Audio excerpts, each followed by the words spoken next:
My name is Kunle Ologe. I'm a marriage counselor and I'm the founder of the Marriage Seal Academy.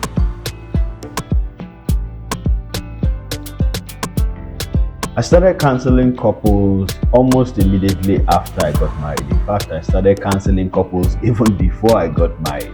But when I got married, and by the way, my wife and I really prepared for marriage. So by the time I got married, I saw that, okay, so marriage can be good if you know what to do. And I kept wondering why people had issues with marriage. Then I realized that they didn't have the kind of knowledge we got before we got married. And that prompted me to start to, in an informal way, start helping people out with marital problems, counseling them. And then I saw that this was something that I actually enjoyed doing, helping other people to do well in their marriage. And so with time, I started to learn more about marriage counseling, then went and studied counseling, and then eventually now started doing counseling professionally. So I'd say that I've been counseling now for about 13 years.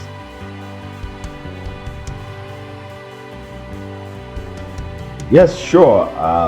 Now, in generations probably before ours, generations of our parents, marriage was more a very serious contract.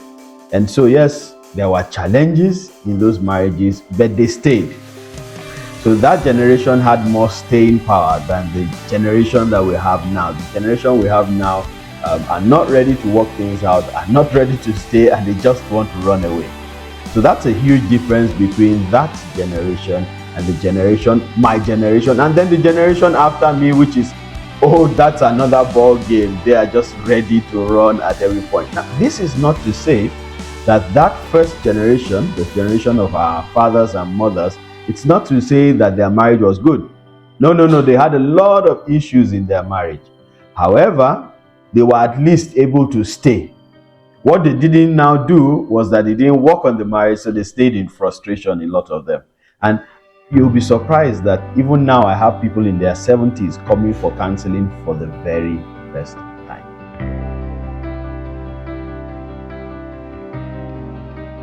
There are a lot of misconceptions on marriage counseling, and this is because of the kind of information that many people got before they got married. Now, a lot of people counsel other people in marriage based on their own experiences.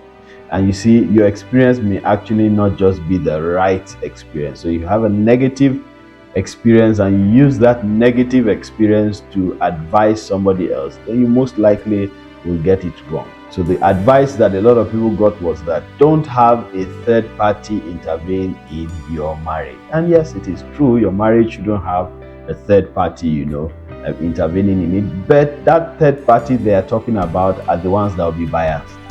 Now, a marriage counselor is an unbiased third party, and that is the professional you actually need in your relationship when you have challenges.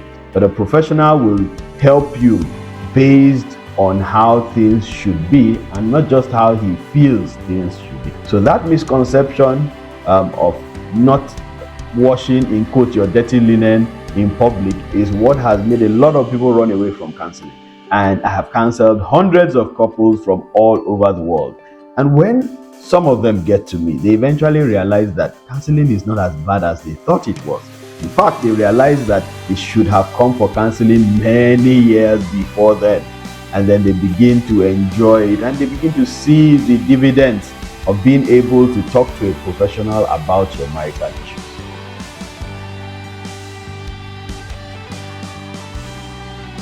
So you cannot separate the two, because God was the one who originated the institution of marriage. So He is the one who can intervene in it. And if you use His laws, His tenets, His directions, then you are able to actually do the best with your marriage. So yes, at Marriage Seal Academy, we focus our trainings, our teachings, our counseling on Bible-based principles.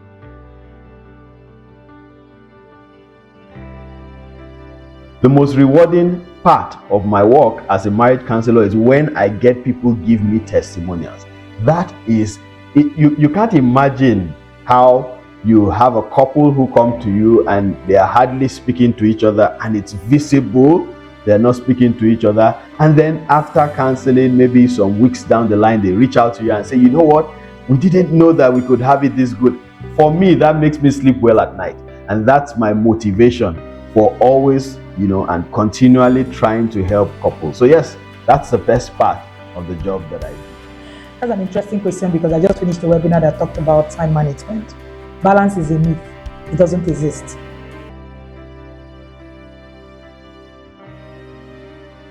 That's a long story. But basically, because I love leadership, and I believe that for you to lead, for you to actually raise people who would lead properly, then we need to go back to the family. I am of the opinion that the society is the product of the family and not the other way around.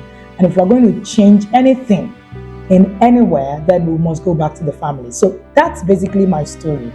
And because I love leadership a lot, that was the core of what led me to parent coaching. However, I think parenting myself showed me the flaws of what is missing and the things that are lacking.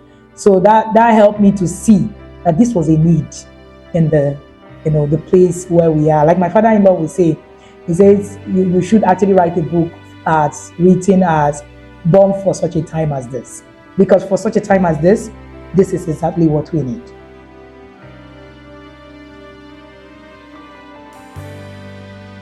That's an interesting question, because I just finished a webinar that talked about time management.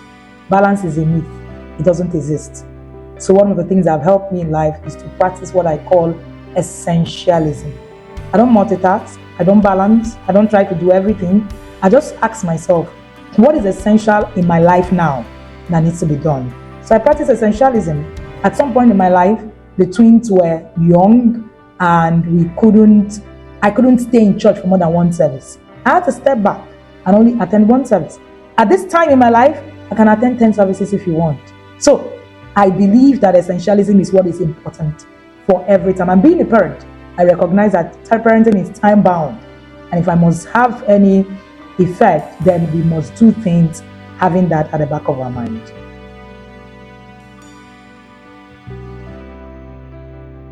The most common misconception is that if we don't flog a child, it's not going to be useful.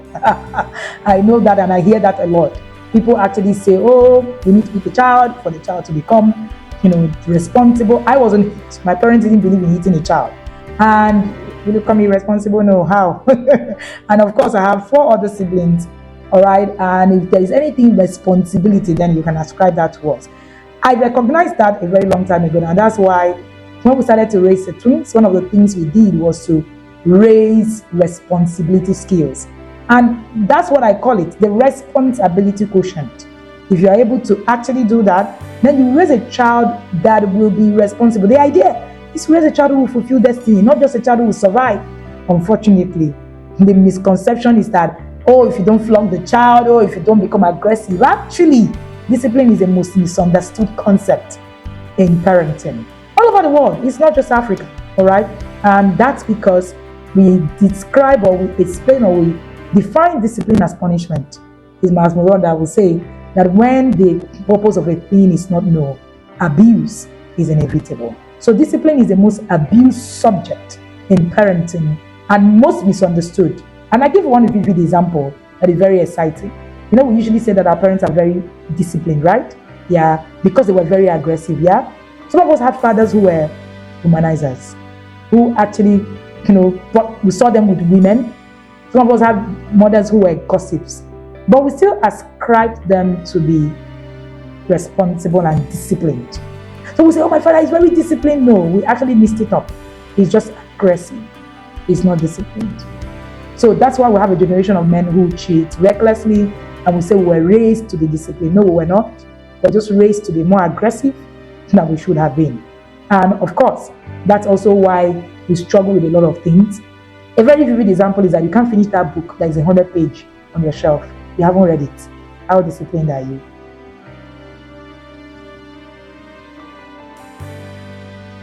Excuses are cheap.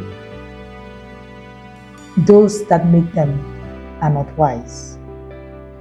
And one thing that I have realized is that it's easy for you to just Just give an excuse, because they all exist and it will always exist. But if you decide that you would need to make an impact, then wisdom suggests that you don't make excuses.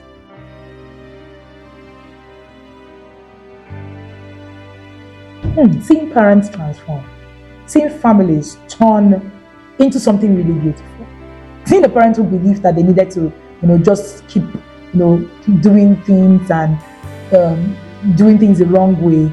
And a very vivid example will be a parent who believed that, oh, I just need to beat my child to just, obey me. And then all of a sudden, the parents now begin to learn that, no, I just need to train my child to be more responsible. So a child that they used to beat, who couldn't cook, who couldn't take care of anything, who couldn't travel on their own, who couldn't do anything, now turns out to become a child who is so responsible. And then they find out that they really do not have anything and any reason to actually hit the child. But most importantly and most profoundly is seeing parents themselves transform. Because I believe that we need to re-parent ourselves before we can parent the next generation.